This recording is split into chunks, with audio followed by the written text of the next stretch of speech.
বৎস সেই চিত্র দেখার পর চোখ থেকে অজান্তেই যেন জল ঝরতে আরম্ভ করলো। যে মানুষটা তার সারা জীবন কর্মের খিদমত করেছে, বাচ্চাদেরকে তৈরি করেছে, সে মানুষটার পকেটে টাকা নেই, বাজার করতে গেছে পচা পচা আখ পচা আলুগুলো বেছে বেছে বেছে বেছে মানে বেগের ভিতরে ভরছে। আমার বন্ধুরা, কারণ ওটা হয়তো একটু কম দামে পাওয়া যাবে। কোন মানুষ ইমামদেরকে, মাদ্রাসার শিক্ষকদেরকে মূল্যায়ন করেছেন বলুন তো? অথচ সমাজের সব থেকে ভালো ভালো কাজগুলোর দায়িত্ব পালন করে ইমামেরা। করে না করে না? ইমামদেরকে মূল্যায়ন করেন বন্ধু আমার। আপনার সম্মান, আপনার মর্যাদা আল্লাহ বাড়িয়ে দেবেন। কথায় কথা মানে বলছিলাম যে কথা বন্ধু আমার দিকে লক্ষ্য করুন। কোরআনে কারীমের কাছে যারা আত্মসমর্পণ করে, কোরআনের শিক্ষা যারা অর্জন করে, তাদের সম্মান মর্যাদা অনেক অনেক অনেক অনেক বেশি আল্লাহ বাড়িয়ে দেন। আবার এটা যদি আপনি আপনার ঘরের মধ্যে পড়তে পারেন, তাহলে আপনার রুজি রুটিতে আল্লাহ বরকত বাড়িয়ে দেন। আল্লাহর পক্ষ থেকে শান্তি বর্ষণ হয়। হয় না হয় না? আচ্ছা, আগে এরকম কি দৃশ্য ছিল না আপনাদের এলাকায়, আপনাদের গ্রামে? 15-20 বছর আগে রাস্তা ধরে যখন ফজরের নামাজ পড়ার জন্য উঠে যাচ্ছে, তো আমার নানি দাদি আমার চাচি গুনগুন গুনগুন গুনগুন করে কোরআন পড়ছে। এখন শুনতে পাচ্ছিলেন? এখন আর শোনা যায় না। এখন বিকেল বেলা যদি সিরিয়াল কাজা হয়ে যায়, তো সকাল বেলা উঠে ওটা আগে কাজা পূরণ করবে। এরকম হয় না হয় না? স্বামী সংসার ছাড়তে পারে ওরা,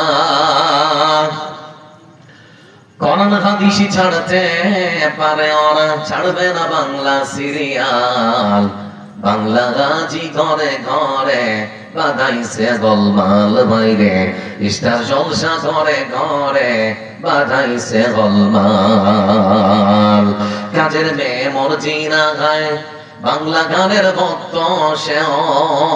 কাজের মেয়ে মর্জি না গায়, হিন্দি গানের ভক্ত সেও। পাশের বাড়ির মতন রে কয় তুমসে প্যার করতে হ্যাঁ। দাদুর বয়স 80 বছর, দাদির বয়স 80 বছর, বাংলা গানে মারে টান। বাংলা গাজি ঘরে ঘরে বাধাইছে গোলমাল, বাইরে যে সিনেমা ঘরে ঘরে বাধাইছে গোলমাল। কোরআনকে মূল্যায়ন করে না টেলিভিশন আর মোবাইল, এই দিয়ে মানুষ এখন সময় কাটায়। দেখছেন না দেখছেন না? এজন্য বলতে যাচ্ছি বন্ধু আমার,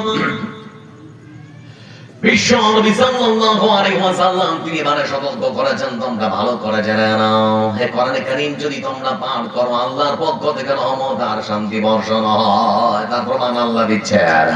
কোরআনে কারীমের ভাষা আল্লাহ রাব্বুল আলামিন তিনি বলেন, وَإِذَا قُرِئَ الْقُرْآنُ فَاسْتَمِعُوا لَهُ وَأَنصِتُوا لَعَلَّكُمْ تُرْحَمُونَ।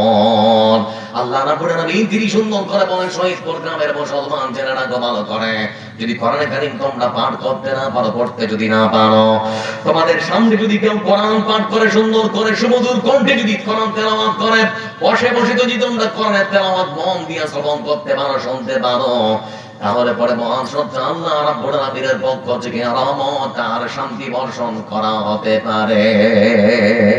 সুবহানাল্লাহ বলবেন না? তার মানে কোরআন যদি কেউ পড়ে আর কেউ যদি বসে শোনে, আল্লাহর পক্ষ থেকে রহমত আর শান্তি আছে না নেই? রাগ করছে নাকি গো? ছেড়ে দেব? কথা বলেন, রহমত আর শান্তি আল্লাহর পক্ষ থেকে আছে না নেই? আছে, তার প্রমাণ দিচ্ছে। হাদিসের পরিভাষায় রাসূল সাল্লাল্লাহু আলাইহি ওয়াসাল্লাম তিনি বলেন, কানা রাজুলুন ইয়াকরা ফি দারিহি সূরাতুল কাহফ। কোরআনে কারীমের মধ্যে একটা সূরা আছে সূরাতুল কাহফ। তো সেই সূরা কাহফ এক ব্যক্তি মানে একজন সাহাবী খুব সুমধুর কণ্ঠে ফজরের নামাজের ঠিক আগে চাঁদনি রাত্রিতে বসে বসে পড়ছে। চাঁদনি রাত্রিতে খুব সুন্দর করে ফজরের নামাজের আগে কোরআনে কারীমের সূরাতুল কাহফ পরিবেশন করছে। এমন সময় বন্ধু আমার,